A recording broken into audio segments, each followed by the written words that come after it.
Hello, welcome to the Adam Ruins Everything podcast. I am your host, Adam Conover. This is the podcast version of my true TV show, Adam Ruins Everything. If you haven't seen it, it's an educational comedy show where I tell you the awful truth about everything you take for granted. And this is the podcast version. And what I do here is I take the experts that we talk to on the show for just 2 or 3 minutes, and we talk to them for an entire podcast about all the fascinating work they do and about the topic and all the details that we didn't have a chance to discuss on the show. Today's guest is Caitlin Doughty, who you might remember from our death episode. She is an advocate for natural burials as opposed to those gross, expensive traditional burials. She's also the author of a book called Smoke Gets in Your Eyes, and she is a licensed mortician. All of that said, let's get to it.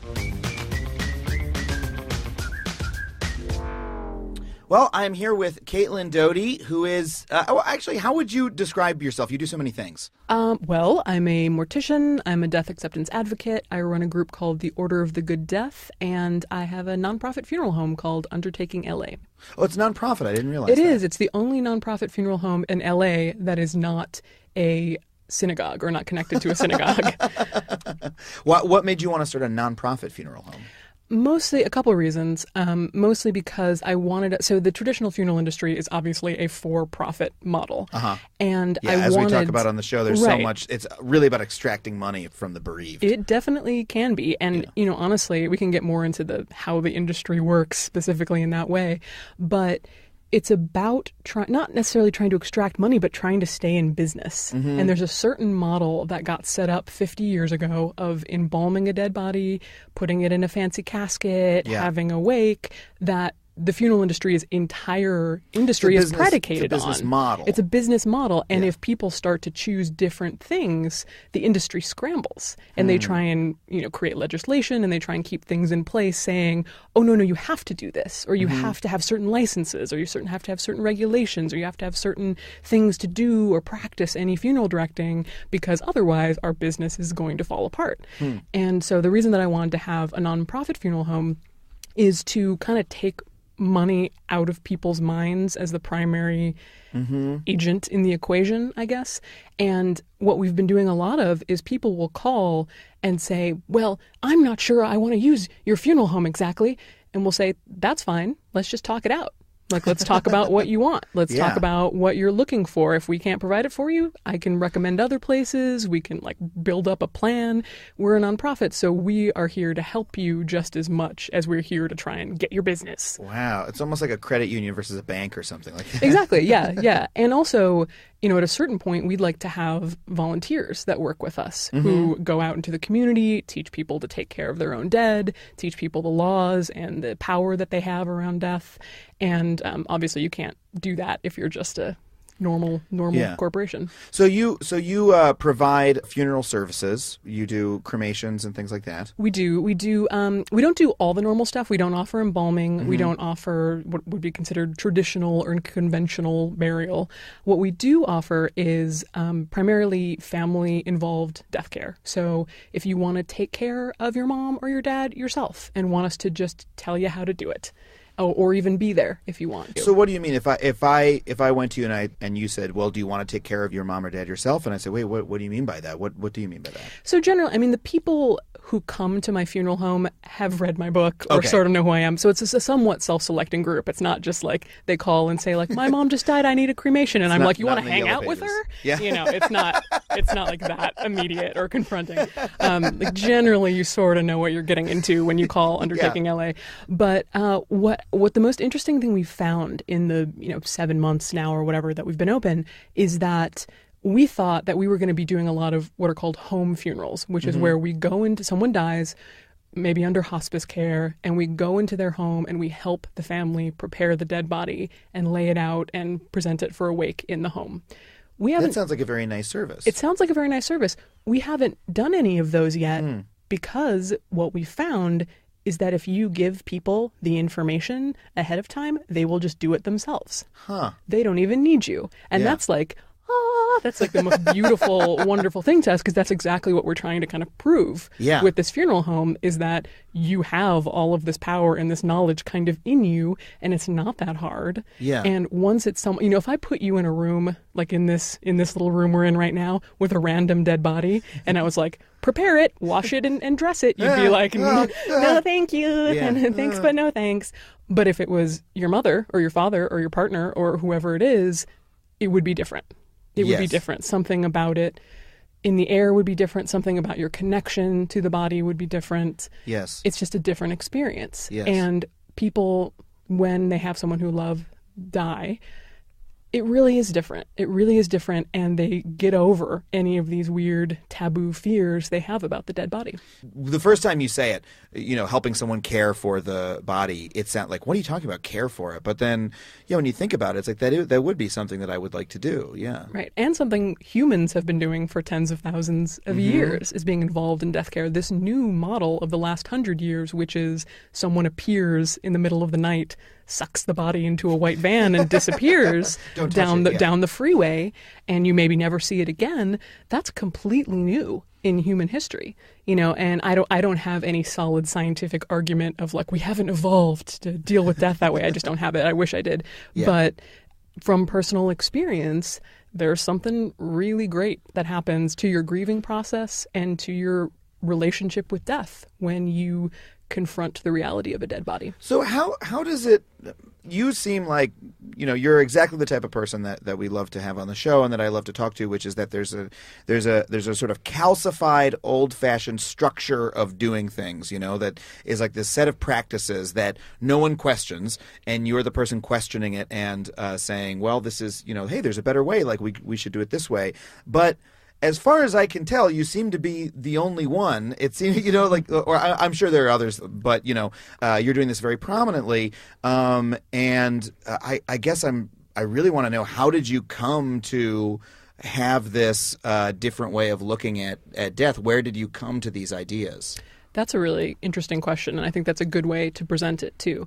And the reason that I think I personally am so prominent is, from the beginning, I decided to do change from the inside. Mm-hmm. So there's this amazing movement of what are called, for example, death midwives, who are not in the industry, who are not licensed, but will come to your home and help you prepare the dead body. Oh, wow. Either on a volunteer basis or on you donate money to them basis.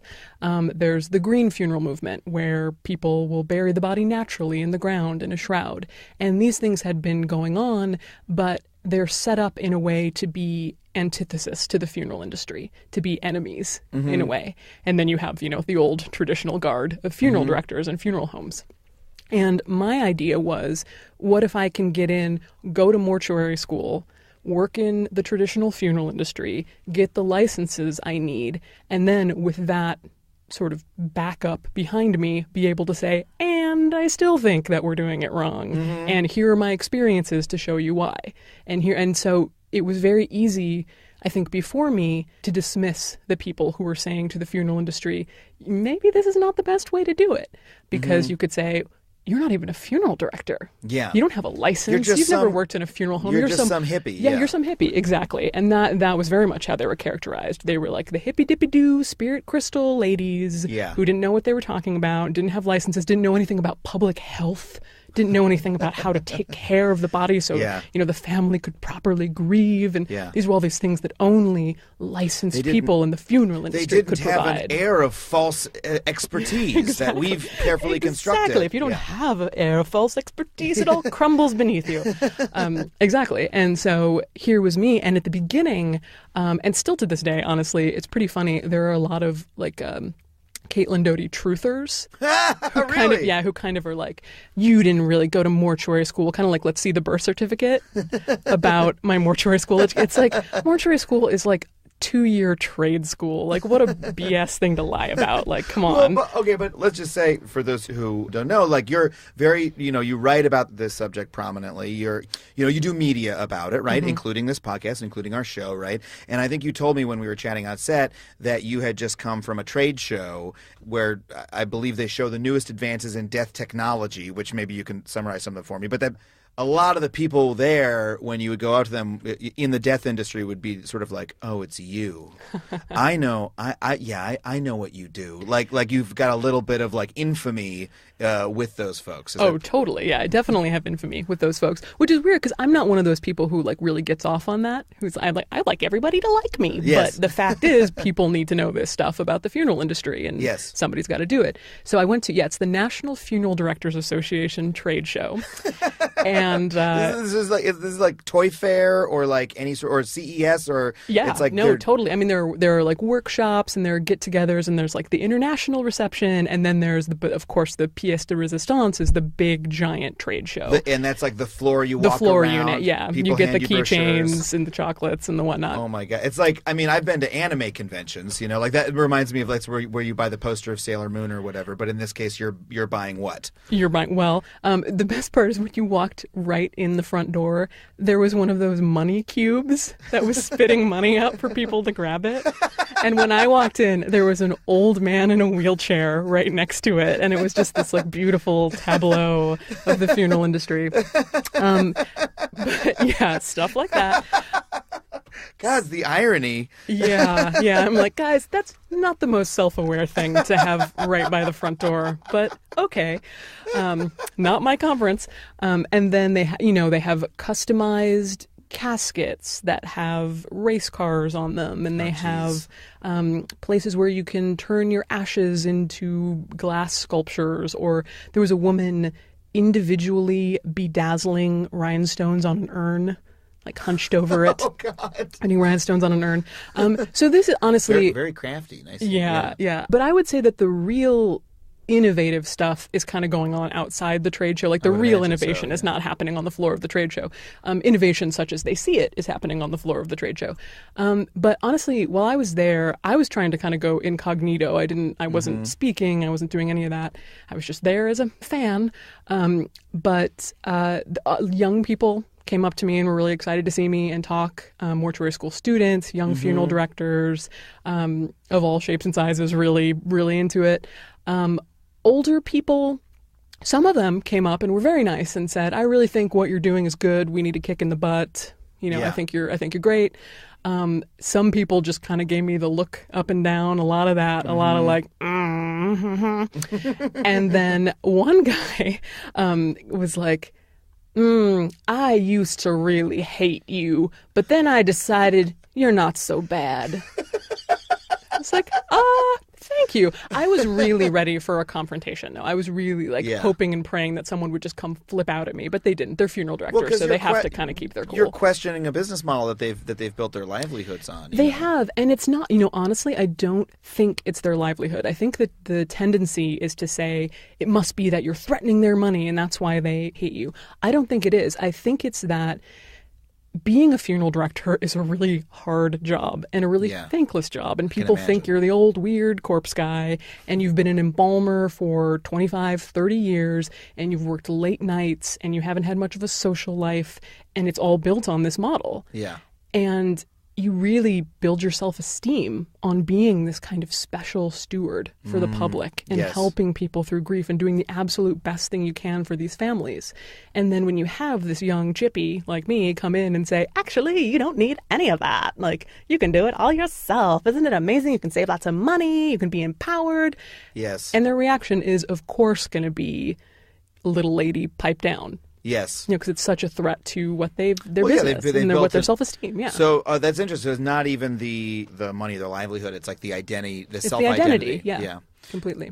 I think this is a question a lot of people will have, because before we get to some broader questions about death, the natural burial model, which you describe on the show, and I learned about in the course of researching the show. It's one of those things that you learn about, and I think some of the people listening might have heard about and go like, "Oh, that's what I want to do." Which, first of all, that's a weird thing to think. I was literally like, "Oh, I want to get a natural burial." The same way I'd be like, "Let me start doing CrossFit." Like I'm Googling it and I want to do it like that week. I'm like, wait a second, I can't actually like like opt for this now. No, I encourage that. It's I not like a encourage hobby. that. Oh, you I actually, do? yeah, no, absolutely. I think that everybody should figure out what they want done with their body and just think about it. And every time you feel a little weird about death, just think, I'm going to decompose beautifully into the ground, or whatever it is you choose, whatever option it is you choose, have that in the back of your mind and make that decision and then ponder it when you need to. And I think it really shores up your fear and relationship of death. That's fantastic. So that's what I've heard from some people who tweeted me or whatever. They say, oh, well, I'm going to get a natural burial now. Thanks. I'm very happy to have thought about it. But the actual process of getting one is difficult, right? You were telling me that you offer them in California, but the only place you can do it is Joshua Tree. Is that correct? Right. So in Los Angeles, there are some Jewish cemeteries and Muslim cemeteries that will offer it because of their religious beliefs. But for anybody else, at this moment, it might be changing. We have a couple leads, but at this moment in time, you have to drive 2.5 hours out to Joshua Tree to be buried in a hole in the ground, which is ludicrous. And people will say immediately, like, oh, wow, the regulations must be really strict in California. Yeah, that's what I'd imagine. No, there are no regulations at all. You can absolutely be buried in a hole in any cemetery. It's the cemeteries themselves that don't want you to be buried in a hole. Really? So it's literally the owners of privately owned cemeteries. Exactly. And so the reason is that when you're buried in any typical cemetery across the U.S., that's not a natural cemetery, hole is dug, casket goes in the hole, and then there will be a big concrete or metal vault put around the casket. So you're nowhere near the dirt. Like you see nothing natural in your connection. You're not like going back like it doesn't even make sense to put the body under the ground. Like it's not, there's no reason for it because it's not coming anywhere near. So even the casket is not touching earth. That's in a vault itself. Sometimes they'll sometimes it will just be, the vault will just be on top, or sometimes it'll just be a grave line, or like there are different ways that they do it, but often not. And the reason for that is that they don't want the ground moving and settling, and they don't want to drive their big industrial backhoes over it and have the casket split or be disturbed. And so they have all this industrial machinery, and the family just kind of pays to supplement its use. Wow. And so it's the funeral director business model, or the traditional funeral home business model, is so dominant that it's just, there are literally not private cemeteries that offer the simple service of, hey, we're just putting you in the ground. Exactly. Yeah. And so the only reason it's changing is because people are saying, like, they can see that they can, and honestly what they're doing, a lot of cemeteries, is opening up a section for natural burial and just charging more. Oh, God damn it. Which is really? like... They're charging more? Yeah. They're like, well, if you want a hipster funeral, you're going to pay extra. Yeah, well, I was in the New Yorker, and it said, like, the artisanal hipster funeral. I was like, what are you talking about? It's like the burial of humanity for tens of thousands of years. Yes, this is the very simple.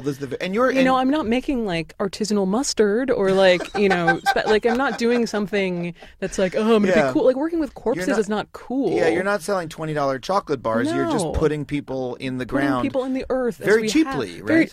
Ideally, I mean, the idea is also with this whole thing is to be as cheap as possible. I don't mean cheap, but I do mean that for a lot of communities, burial and funerals can be devastating financially. Mm-hmm. Someone will die and you'll see GoFundMes for the $13,000 they owe the funeral home. Yes. I'm like, guys, if you put this body in your home and just took care of it yourself, free, had everybody over for a potluck, free, like just had a simple cremation or simple natural burial, $2,000 maybe. Yeah. That just really takes down the prices. I have this very vivid memory of seeing a commercial in like the late 90s that was like, it was like an old lady talking to the camera, and she was like, I'm going to die soon, and when I do, I don't want my family to be burdened with my funeral costs. That's why I buy this insurance. And there was like an insurance company that was selling, that was like, it was insurance for your own funeral costs that I was, for this poor old woman, it was the most depressing ad I've ever seen in my life. I worked for a period of time for this sort of naturally, environmentally branded cremation company, which is like ridiculous to begin with because cremations are these like big industrial machines. Yeah. But So I was the funeral director, and then they had salespeople that went out to sell in advance these cremation plans. And I saw one of the scripts that they used, and it opened with, you're sitting in front of a couple, and you say, Mrs. Johnson, what would you do if you woke up tomorrow morning and Mr. Johnson had died? God, and I was like, in the bed beside her? Like, what is like, call the police? I don't know. Like, Jesus. Oh, God. Like, it's just like you read it and you're just like, I can't do this anymore. Yeah. I can't work here anymore. I can't be a part of this, because it's just, I mean, emotional manipulation. Yeah, it's emotional manipulation. Yeah. And, you know, to a certain extent, I suppose you could say that's what I do, in the sense I go out and say, like, you have to prepare for this, guys, wake up. Yeah. But because there's not a financial, and I try and very strictly keep finances out of anything that I do, because I don't ever want that to be a part of what I'm doing, because I think that would really cheapen my own message if that was to be a part of it. Well, it strikes me that the reason funeral directors are able to emotionally manipulate people in this way, or I don't want to say funeral directors, generally people in the more rapacious part of the industry. Right, and and many times it's not funeral directors. It's people who are selling pre-need or selling insurance or selling these things. You know, so funeral directors can kind of keep their pureness to the side, and then you have these other people who are in the industry, or cemetery salesmen, or whoever it is, who can kind of go in for that. Well, it seems like the reason they're able to manipulate people in this way is because they're almost making people think about it for the first time ever in their lives, that no one wants to consider the fact that they die. And in fact, it seems very disturbing, but I can't decide if this is a good question or a very obvious question. Why are people unable to confront this? Well, I think what your episode did, and what I tried to do in my own work, is to come at it from a place of, not a place of love, that sounds sappy, but a place of like, we're just trying to help you out by reminding you that this is your inevitable. Like, why don't you start thinking about it now? There's a lot to think about, and there's a lot that you're going to get. And so I get, every once in a while I get criticized. I run the Order of the Good Death, and I use the term the good death. And people are like, don't, how dare you say the good death? That means that if I don't have the good death, I'm a failure. And, you know, it's this sort of sense of that. And I get that. I get where that's coming from. But what I say in response is that, well, first of all, the term the good death has been around for a very long time. And if you don't prepare, if you don't think about it, if you don't have any sense of what the good death means to you, whether it's dying at home, around people you love, not in pain, with your affairs in order, if you don't have a sense of any of that, none of it is going to happen. Nothing's just going to fall into place when you die. Like, nothing falls into place when someone dies. Things have to be put in place when someone dies. It's a chaotic time unless you do your very best to make sure that it's not. Especially, people don't understand the paperwork and the bureaucracy and all of the just setting up accounts and all of the things that happen when someone dies. And when you just say, think about it, it's so overwhelming to think about it that it just kind of shuts people down. People's minds just sort of glance off the surface of it, you know? Well, I think it's similar to something like climate change, in the sense, I don't think that people just don't care that the climate is changing. I think that it's so overwhelming and devastating to think that we are doing this, that we're like, Justin Bieber's Instagram, like, I can't even address this. And the same thing with your own mortality. It can be so, and that's why you need, I think, a bit of humor, I think a bit of lightness and levity, and I think both of our tones with it can kind of get people into it, not from a financial place, not from a telling you what to do place, just in a let's get this party started, guys. Yeah, and I'm very thankful that, you know, I mean, some people have reached out and said, wow, this, you know, had an impact on me, and now I'm talking to my loved ones tonight about what we'd like to do. You know, thank you for forcing us to think about this. I've also had people tweet at me saying, since I saw your episode, I can't stop crying. Why did you make it? Like, a few people, you know. Your tears are good. That's why. I hope so. I mean, like, your tears are necessary. These are very young people, I think, who mostly had this reaction. But, you know, people have a really deep down, it's almost an ultimate fear of death. And I've always felt very lucky I know I have people in my life who are fundamentally afraid of death, who obsess over the idea, or who are constantly just thinking, what if I die? And I don't feel that way. I've never had a problem with the atheist's conception of death. It felt fine to me. But it seems like one of the deepest human emotions is to have that. It's the fear. Human emotion. Yes. I think it's the human fear. And my personal belief is that it drives everything that we do. The knowledge, because you learn at a certain age, in your early single digits, you learn that you're going to die. You learn that this is all going to end. Everyone you love is going to die. Yes. It's not a cartoon. We're not popping back up. It's the end of the road. Who knows where you go, but it's over. And I think that begins to affect you immediately. And the reason that we're in here doing a podcast, or you're doing a show, or I'm writing books, or the president is the president, or someone runs a business or has a child, all of these decisions come from the knowledge that we're going to die. And we're trying to be immortal in some way and trying to leave something behind. Yes. Ernest Becker's The Denial of Death won the Pulitzer Prize in the 70s. Not read it, but I've heard of it. I think is one of the most important books ever written. It kind of, if you're interested in what I said just there, take a gander at it. It really deserves the renaissance that it needs, because people don't think of death as the primary driver of their lives, but it is, guys. It completely is. And just think about right now, if I told you, oh, by the way, you're not going to die. Like, would you really want to make 14 more episodes of your show, like right now, like all the work that it takes and everything that you need to do? That motivation comes from knowing that your life is finite. Yeah, that's a fair point. That's really interesting. I mean, do you think that...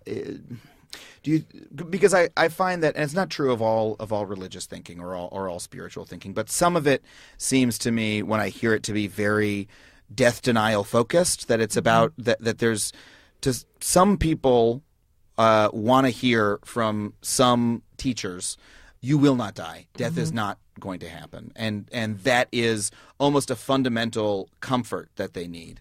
Is that good? Is that bad? I've been wrestling with that question myself. Sure, I don't know if it's good or bad, but it's certainly interesting. And it's certainly interesting the cultural place that we're in right now, because you said you're an atheist or have those leanings generally. I would say the same. I'm generally leaning towards agnostic atheism. And we're in this whole generation that feels very similar. My friends are all similar. I know a lot of people who are similar. Yes. And how do you deal with death if you're that? Because sometimes I think it would be very chill to have a religion telling me exactly not only what to do when someone dies, what to do with their dead body, how to chant, how to grieve, how to think, how to conceive of them going on somehow, and still being a part of the fabric of the universe.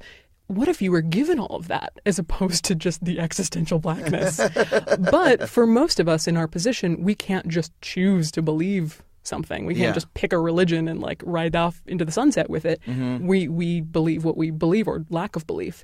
And so I think part of what we're trying to do with the natural burial, with the idea of accepting decomposition and decay, of being hands-on with the dead body, are to try and create rituals and conceptions of death for people who don't necessarily have them. Yeah. I'm going to guess. I don't understand why people, become religious in one way or another, Death. Yeah. Spoiler, death. I feel that there are some people who must, have that deep fear, and then someone says to them, "Hey, you won't die. There's more," well, and then they go and they say, "Oh, then this is for me. This soothes. This gives me the balm that I need."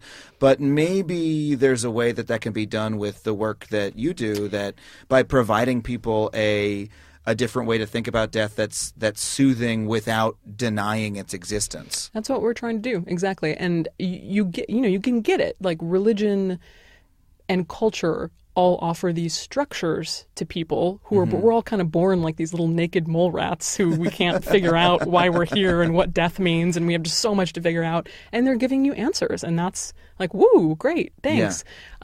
But for some, I don't know the full history of how this happened, but all of a sudden we're in this place where we don't have that anymore, and we have to, but like in a way we have to have something.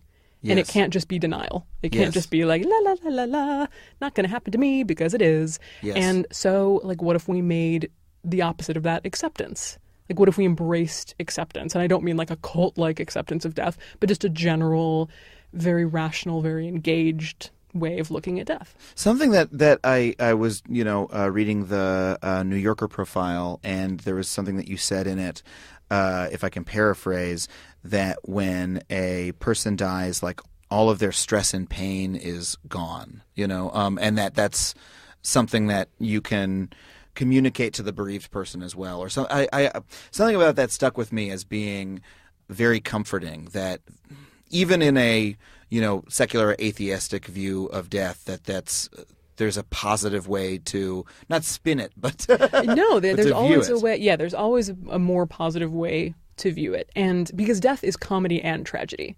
Always, always, always, always. Death is not funny. Death is not pure despair. Yeah. It's both wrapped up. It's life. It's, a microcosm of life is death. And people are taught to think all sorts of things like, my mom is dead and she was really sick for 3 years and I had to take care of her almost full time and she was miserable and now I kind of feel a little happy and relieved that she's dead. Does that make me a bad person? And it's kind of my job to be like, nope. Yeah. Not at all. Yeah. Like, do feel what you need to feel right now. Yes. Like, of course you're happy. Of course there's all sorts of emotion mixed up in this, but she was miserable and you were miserable and it's okay to start your life again now. Yeah.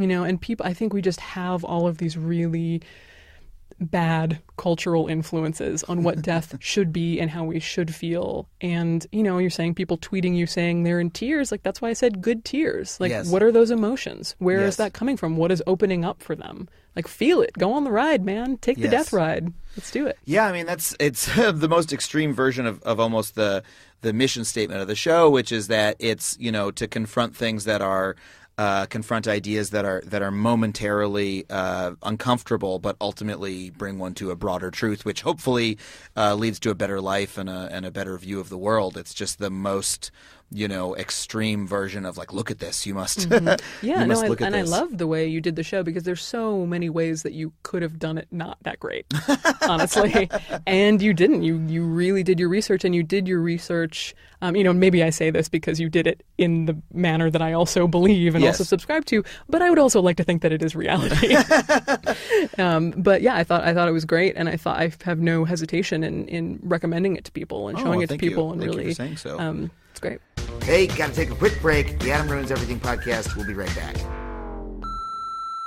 I listen to Bullseye because no show does a better job of showcasing the best creators we have today. It's like the liner notes on a favorite album, but for everything in culture. It makes me happy to hear music I've never heard before, voices I'd never thought to listen to, and culture recommendations that are outside my comfort zone. That's why I listen to Bullseye. You should too. Bullseye's your guide to what's good from MaximumFun.org and NPR. This is the Adam Ruins Everything podcast, and I am talking to Caitlin Doughty, who you might remember from our death episode. She is an advocate for natural burials as opposed to those gross, expensive traditional burials. She's also the author of a book called Smoke Gets in Your Eyes, and she is a licensed mortician. Well, let me ask you this, because we've talked a lot about this is going to get really. I was a philosophy major, and so this is sort of how I almost come. Okay. This is how I come to almost every issue. But we've talked a lot about like the external reality of death and like the preparation of the body and how you deal with loved ones and etc. But I think one of the things that draws me to the topic is that the reality of death is almost impossible to comprehend intellectually. Mm-hmm.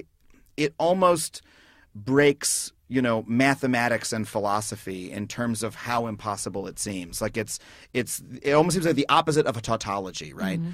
So I'm curious, what do you envision when you think of your own death? In terms of the first person phenomenology of it, rather than not how you want to be prepared or anything like that, but what does that moment or reality seem like to you?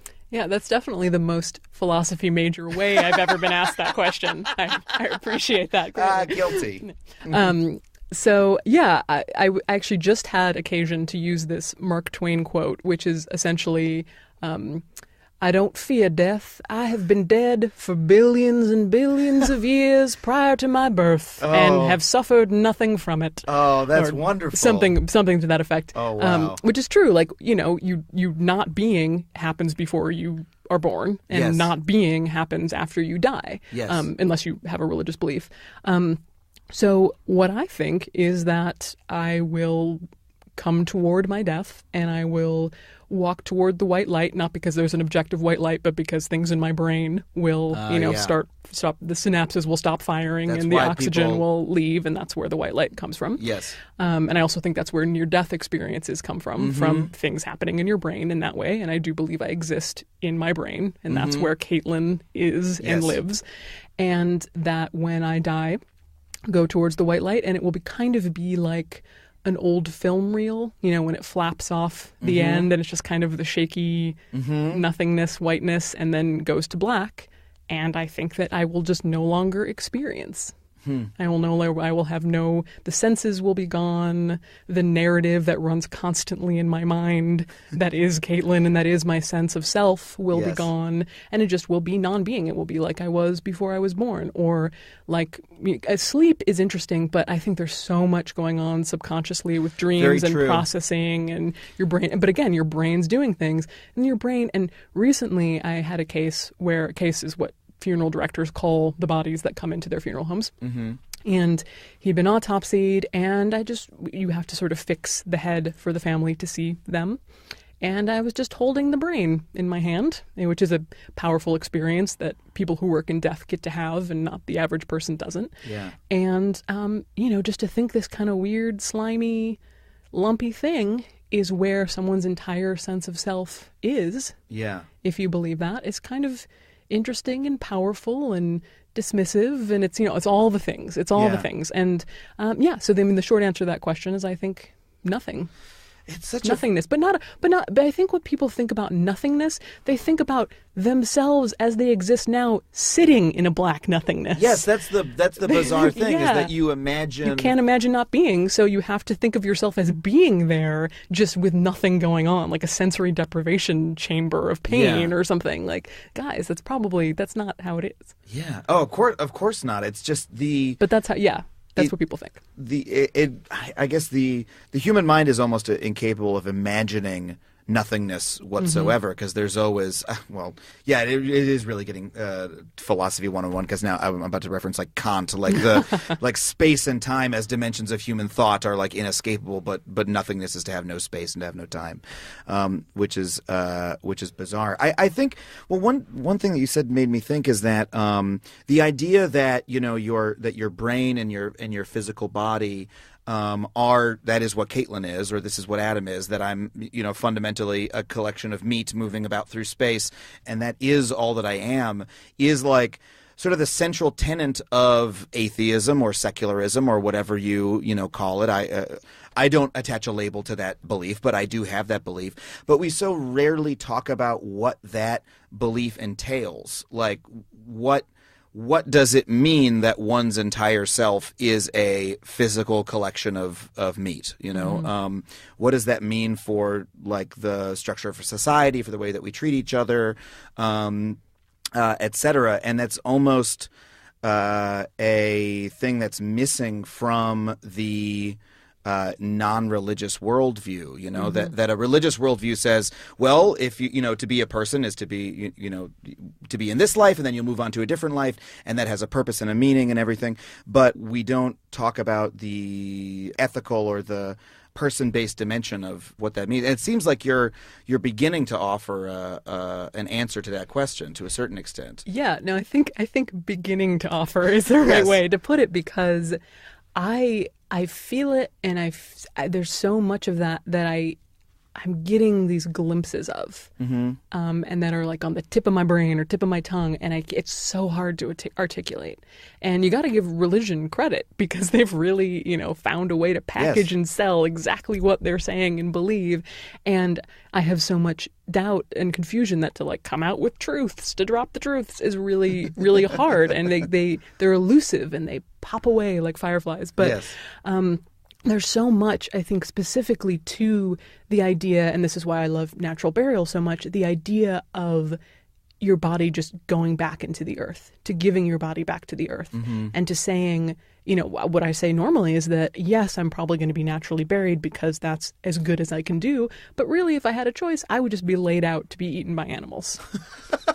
I've eaten animals in my life. I'm vegetarian now, but I spent many years eating animals. Yeah. And they get their turn with me. Would there be animals that would eat you if you were to be laid out in the forest? Yes, absolutely. So many. And animals that, like, you think are better than that, like bears and bald eagles. And, like, every animal, like, given the opportunity for some great fresh meat is going to be into it. I think there's, like, I think this is firmly an urban legend category, but I have heard people say that one of the reasons dogs are better pets than cats is that dogs will wait a lot longer to eat your corpse. Have you ever heard that? True. Yeah. It's true. True. Oh, my God. Yeah. No, I have a medical examiner friend who told me exactly that. And yeah, cats, like, have no country, like, have no loyalty. Like, they will eat your eyeballs. They will eat, like, they'll get in there. How quickly will they eat your eyeballs? That's an excellent question. I don't know if I have the exact answer to that, but certainly a lot. The dogs will sort of like gently paw at you and whine and try and stay away. Yes. As long as they can. But I think my image, this is probably not true, but my image is a cat will like check its watch like 2 hours in and be like, all right, you haven't moved. Yeah, the dog will do it out of game time. Almost cannibalism if it runs out of food, but the cat is like, well, this is basically just food in a bowl. Right. It's laid out. It's a feast. God damn it. How quickly, I think you told me this on set, how quickly if a body is simply, buried how long does it take to decompose?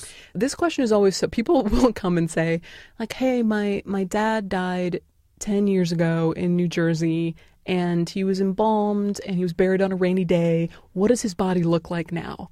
I'm like, man, I don't know. Like, there are so, like, forensics doesn't even know when someone died 2 days ago. Really? Yeah, like, it's that hard to pinpoint because environment and insects, and there are just so many factors that go into, how they died, so many factors that go into what changes happen with the dead body. But if it's soil, so out in Joshua Tree in the desert, it's going to take a lot longer. If it's a really rich, like, topsoil full of bugs and lichen and all this good stuff, probably only about a couple months, tops. Really? Yeah, just and then it's just totally gone. Totally gone. You don't see, and the body is just totally dissipated. Yeah, and what they're trying to do now, I'm working with a woman who's doing body composting, essentially, and she's doing experiments now with bodies that have been donated to science to try and figure out how to compost.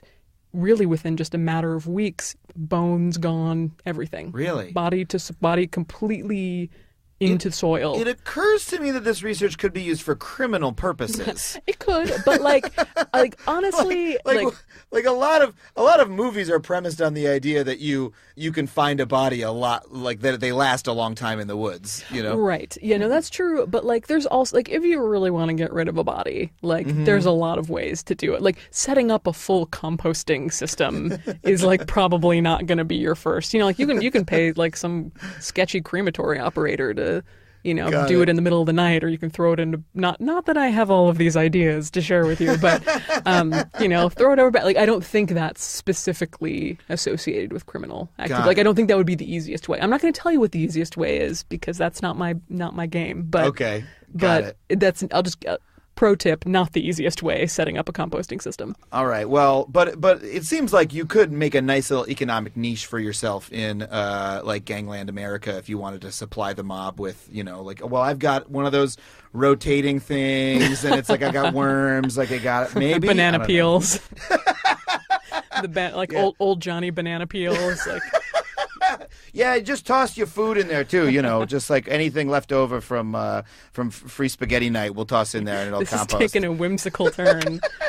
Well, I try to have it be a comedy show too, as much as I possibly can. Let's see. Weren't you just talking about Kant? Yes, I was 5 minutes ago. I was. That's why I do the kind of comedy that I do, for whatever reason. That's what brought me to this place. Something that really strikes me about talking to you is how many rules people think exist about death that don't. That's my number one thing, is telling people that the rules they think exist do not exist. Yeah. Really, that's what I spend so much time just saying, and sometimes you can forget that people don't know that the dead are not dangerous. Mm-hmm. Like a dead body, unless it has Ebola, which your grandma doesn't, your body is totally safe to be around and to be in the presence of. The dead body is safe to be around. It's not dangerous. You can take care of it yourself. For the most part, you don't have to go through a funeral home. You can bury the body in the earth. There's not a regulation to that. It's legal to do all these things. People just don't know that because the funeral industry is so strong. And it's just been a little too long, because it's been about 100 years that the funeral industry has had the kind of power that it's had. Yeah. And it's just been a little too long for people to remember. And for a while you had people in Appalachia or certain southern places that still just kept the body for a big old wake right at home. And even that is disappearing. So unless we bring it back, it's going to be forgotten. Do you feel that our culture today denies death more than, culture a few hundred years ago, for example, or 1,000 years ago, first of all? Well, that's an interesting question, because on one hand, yes, with the systems we have set up in place and the funeral directors and the funeral industry, the answer is absolutely yes. But as we're talking about, with secularism and with the internet and with the rise of people wanting to do what they want to do when they want to do it, we're actually ripe for an incredible shift of power. So we're actually not in that bad a place if people are dare to do it and are bold enough to try and change it. It's so interesting. It sometimes seems as though our whole culture is. You said that everything is premised on the idea that we will die, right? Yes. Absolutely. That all of our decisions are based on that. At the same time, it often seems as though the entire structure of our society is based on a fiction that death doesn't happen. And then when it does happen, it's an emergency and it's a rupture and it's a change from the natural order of things. And when anyone dies, it's like, oh no, that shouldn't have happened. Oh, I'm so sorry that it did happen. It was wrong that it happened. It shouldn't have happened. That person should have stayed alive forever. Well, the interesting part about the book I was referencing earlier, The Denial of Death, is exactly that, is that you're going to die. And all of this stuff comes from the frantic attempt to deny it in your everyday life. So it's not so much that the behavior is influenced by you're going to die, but the behavior is influenced by you're going to die. No, I'm not. I got to do this. I got to do this instead. I got to buy a boat. Yeah. I got to have sex with a girl. I got to have a kid. It's the denial that actually engenders all of that we're doing. So the things that we do are driven by the quest for immortality, basically? Yes, is that the idea? Yeah. So the reason I have a TV show is I'm trying to deny death and I'm trying to give myself immortality by doing it. Yeah, well, for various reasons. I think that you, especially to do the type of show you're motivated to do, it's not only just I want to be famous. It's also I want to leave my mark through education. Yes. I want to leave my mark through being kind of a trickster and subverting these cultural norms. I'm sure you have many other motivations as well, but they're all in there, and you gotta, you're gonna die, and you don't want to die, so you want to have something immortal, but you also know death is coming up. It might not be today. It probably won't be for a while for you. You seem like a healthy young man. But it's coming. It's coming. So you can't take that out of the equation. Yeah. You talk to anybody about any decisions, big decisions they make for their life, you can't take death out of the equation. It's so interesting. It's as though we're simultaneously, making every decision based on it and not believing that it will ever occur. Do you think it's apart from again the death rituals of our society and all of those issues? Do you think on a day-to-day basis people need to be thinking about death more? Yeah, I do. I think that obviously I think there's a healthier way to do it. Yes. I don't recommend anyone be me. I deal with death in an intense way, both the literal corpses and the philosophy behind it every day. And that causes some ups and downs in my life. But I think one thing that I said in some interview recently, and I reread it and I was like, oh, good, that makes sense, was that there's just when I work in a funeral home, it's too many corpses for one person. Huh. It's too, and not enough for other people. So it's like, I'm getting all the corpses and all the benefits of being around, and like, but it's almost too much. Whereas most people don't have corpses in their lives and don't have an interaction with death and don't have a bridge to understand their mortality in that way. So in a way, I'm like, but I do it so much that I'm like too fortunate. You feel like more people need the privilege of the perspective that you gain. I think it is such a privilege. I think that there's almost no bigger privilege than being able to just sit with a dead body and be, especially if it was someone you love. Yeah. And just be there and be like, this person lived a life, especially if they're older. Like, this has been when I started first working in the industry, I was a crematory operator, just cremating body after body, every day. And there were people who were born in the 1800s. Wow. And people who, were in World War I, and people who were in World War II, and people who, grew up in the South in the 1920s, and like, what? Like, there's things you would see on like the PBS or something. Sorry, I didn't get just choked up there. That sounded really beautiful actually, but it was just me, my throat closing. But it does affect you, because if you really can stop and think about it, like, wow, that's crazy. That's really crazy. And then nobody else is seeing this. I'm a dumb 22-year-old girl doing all of this every day and grinding the bones and just like having this sort of transcendent experience. And then nobody even knows this warehouse crematory is here. So you feel like you're honoring those people's lives by doing that in a way? Is that? Yeah, no, I think so. Yeah, and absolutely. you're trying to bring that experience to more people? Yeah, I'm saying, yeah, that was the initial impetus to become a more public advocate for me. Was I did this. It was really great for me. And it's not like hang out with death and you'll be fun and fit and fabulous. Like, no, it doesn't work like that. But you'll be more self-aware and you'll be a better human. Well, I just feel talking to you that this issue is, I mean, look, we talk to a lot of people with a lot of issues, and we talk about a lot of issues on the show. This is the one that seems to me to be the most important but the least examined. That I agree. It's so fundamental. It's such a huge part of life. But if we did an episode about birth and about our hospitals and cesarean sections and natural births and stuff like that, God, could I find articles and experts and books and all that kind of thing. And for death, which is equally, if not more important, it seems to be such a dearth of conversation about it. So it's it's really incredible talking to you about it, and I hope that I just think we need hundreds more people doing the work that you're doing. Your mouth to maybe the non-existent God's ears, man. Like, it's so funny when people will say like, "Oh, I heard about this mushroom burial suit thing.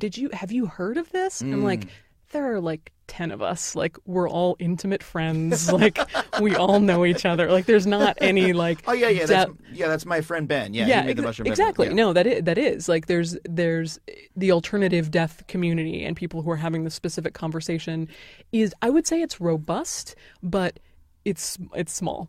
Compared to what it needs to be. Absolutely. And we need academics on it. We need more scientists on it. Yeah. And fortunately, what is happening is that there are a lot of young people who are really into it. And a lot of people who are going into mortuary school now absolutely know what the Order of the Good Death is, and know what death positivity is, and know what the movement is, and are very aware of it and consider themselves part of it. Death positivity makes me think of like Tumblr blogs written by dead people being like, come on, guys, let's not be so down on ourselves because we're dead. Yeah, social justice. Corpses. Caitlin, thank you so much for being here. It's so, I wish we could talk for an hour more, but, yeah, we can't because we have more things to do before we die. We have things to do, exactly. So, well, thank you so much. Yeah, thank you for having me. This is great.